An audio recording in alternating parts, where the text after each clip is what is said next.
ડીસામાં ચોરીના માલ સામાન સાથે 2 ઝડપાયા. સોનાની ચેન, રોકડ રકમ, ગેસનો બાટલો સહિત મુદ્દામાલની ચોરી કરી હતી. ડીસા શહેર દક્ષિણ પોલીસે તાજેતરમાં થયેલી ચોરીમાં 2 આરોપીઓની મુદ્દામાલ સાથે અટકાયત કરી સોનાની ચેન, રોકડ રકમ, ગેસનો બાટલો સહિત મુદ્દામાલ જપ્ત કર્યો હતો. ડીસા ડીવાયએસપી એલ સોલંકી અને ડીસા શહેર પીએસઆઈ કેબી દેસાઈની સૂચના અનુસાર પોલીસ સ્ટાફ માણસો ચોરીના ગુનાઓ શોધવાની કામગીરીમાં હતા.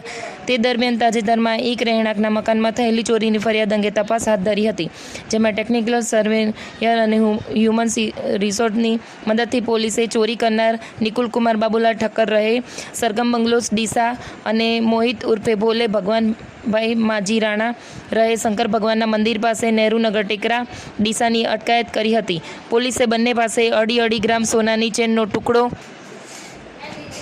કિંમત 17,000 તેમજ 10,000 રોકડા, 3 મોબાઈલ, ગેસનો બાટલો સહિત ₹46,500નો મુદ્દામાલ જપ્ત કર્યો હતો.